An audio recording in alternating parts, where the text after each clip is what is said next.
Antes de 1482, Angola não era um vazio. Não era um silêncio à espera de ser preenchido, nem uma terra a ser descoberta. Muito antes das caravelas rasgarem o horizonte, o chão de Angola já sabia o nome dos homens. Os rios reconheciam as vozes dos anciãos e o fogo escutava histórias antigas, noite após noite. Quem caminhasse por aquelas terras não pisaria no acaso, mas em caminhos traçados por gerações.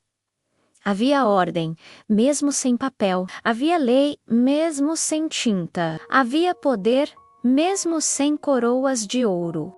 O Amanhezer.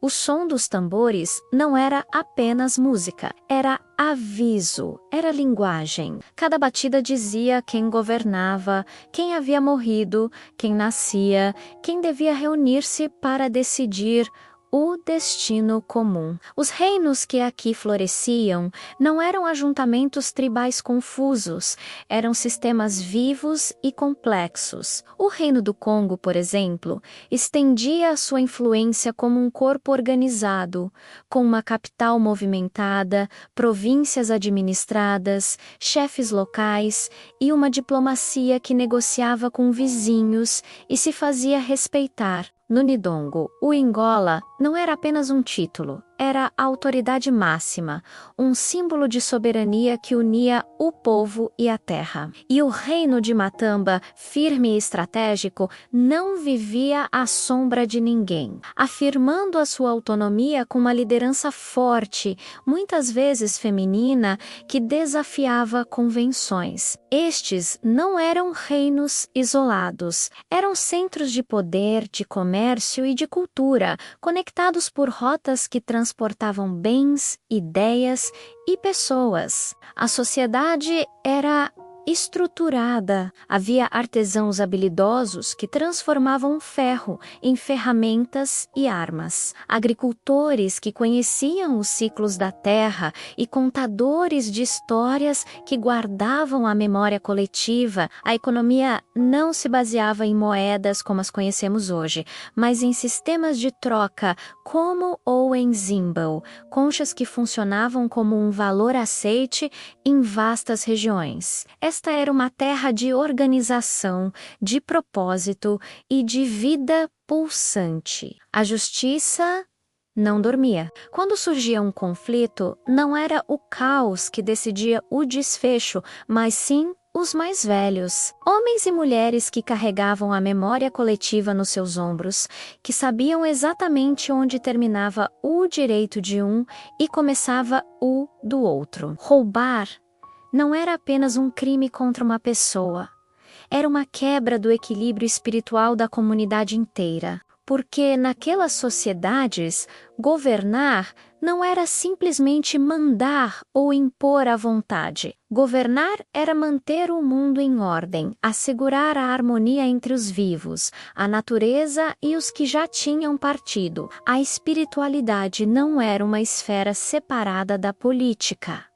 Era o seu fundamento. Um líder não governava sozinho, governava com o seu povo, mas também em constante diálogo com os ancestrais. Eles não eram uma lembrança distante, uma nota de rodapé na história. Era uma presença ativa e consultada. Cada decisão importante, fosse sobre guerra, paz, colheitas ou justiça, era precedida de rituais, de silêncio, de escuta atenta aos sinais. A terra não pertencia ao homem. O homem é que pertencia à terra. Era um laço sagrado. E por isso, ninguém ousaria destruir o que sabia que iria deixar como herança para os seus filhos. E os filhos dos seus filhos. Essa ligação profunda moldava a forma como se vivia, como se plantava, como se construía. O respeito pelo ambiente não era uma escolha, era uma condição de sobrevivência e de identidade. As crianças cresciam ao ouvir histórias que não eram contos vazios para adormecer. Eram mapas mentais, bússolas morais. Através dessas narrativas, sabiam quem eram, de onde vinham e, mais importante, o que a comunidade esperava delas. O homem não era ensinado a dominar pela força cega, mas a proteger a sua família e o seu povo. A mulher não era vista como uma sombra ou uma propriedade, mas como o pilar da continuidade, a guardiã da linhagem e muitas vezes uma voz de sabedoria e poder. O casamento não era um ato impulsivo, mas uma aliança estratégica entre famílias, entre linhagens, entre futuros, fortalecendo os laços que mantinham a sociedade unida e resiliente. A educação era um processo contínuo, passado de geração em geração, que ensinava não apenas a sobreviver, mas a viver com dignidade, com honra e com um profundo sentido de pertença. Cada membro da comunidade tinha o seu lugar, a sua função e o seu valor. E então, um dia, algo diferente surgiu no horizonte. Não era uma nuvem de chuva, não era uma tempestade familiar, eram embarcações estranhas, com velas que pareciam engolir o vento, trazendo homens de pele diferente, que falavam línguas desconhecidas e não conheciam os códigos da terra. No início, houve curiosidade.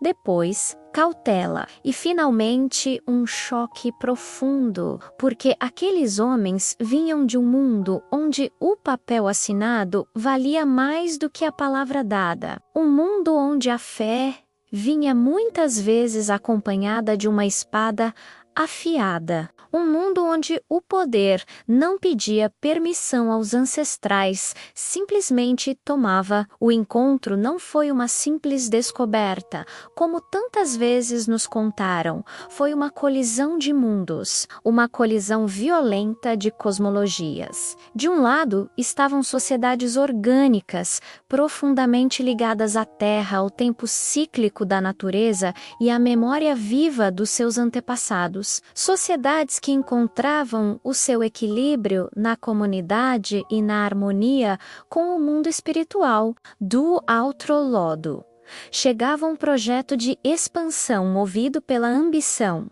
pela busca de riquezas e pela crença numa superioridade que não reconhecia outras formas de saber ou de ser. Um projeto que não entendia que não podia possuir, medir e catalogar. E pouco a pouco, aquilo que era apenas tratado como diferente começou a ser sistematicamente tratado como inferior. A cor da pele, os rituais, as formas de governo, tudo foi usado como justificação para dominar, para explorar e para desumanizar. O choque não foi apenas militar ou econômico, foi um abalo sísmico nas fundações de toda uma visão do mundo. Mas mesmo perante este choque avassalador, algo essencial não se quebrou. A identidade, ferida mais viva, aprendeu a resistir. A língua proibida durante o dia continuou a ser falada à noite, ao redor da fogueira, em sussurros que carregavam a alma de um povo. Os rituais, considerados pagãos e selvagens, continuaram a ser praticados às escondidas, longe dos olhos dos novos senhores, mantendo a ligação com o sagrado, porque quando tudo à volta parece perdido, a identidade aprende a camuflar-se. Ela esconde-se nas canções, nas danças, nos provérbios, na forma como se cozinha, na forma como se cuida dos filhos. Ela sobrevive nos detalhes, à espera do momento certo para voltar a respirar livremente. A memória tornou-se a maior arma de resistência. Conhecer este passado não é um exercício de nostalgia, não é um lamento pelo que se perdeu. é um ato de recuperação, é um ato de justiça, é lembrar a nós mesmos e ao mundo que a nossa história não começou do zero, que não fomos construídos pelo acaso ou pela vontade de outros, que antes das cicatrizes que marcam a nossa pele e a nossa terra, havia estrutura. Antes da dor da escravatura e da colonização, havia ordem. Antes de 1482, Angola já respirava poder, consciência e uma dignidade inabalável. Tínhamos ciência, tínhamos filosofia, tínhamos política, tínhamos arte, tínhamos mundos. E essa verdade é poderosa. É o alicerce sobre o qual podemos construir um futuro mais consciente. E talvez seja por isso que estas histórias continuam a chamar por nós com uma força que atravessa séculos, porque elas não são apenas ecos de um passado distante. Elas são a prova da nossa resiliência. Enquanto estas histórias forem contadas, partilhadas, ensinadas aos nossos filhos, nada foi completamente apagado. A memória coletiva é um fogo que precisa de ser alimentado. E algumas memórias, como estas, não querem apenas ser lembradas. Elas exigem continuar vivas, a pulsar dentro de nós, a guiar os nossos passos, porque um povo que conhece a profundidade das suas raízes não pode ser abalado por qualquer vento. Obrigado por ouvirem. A nossa história continua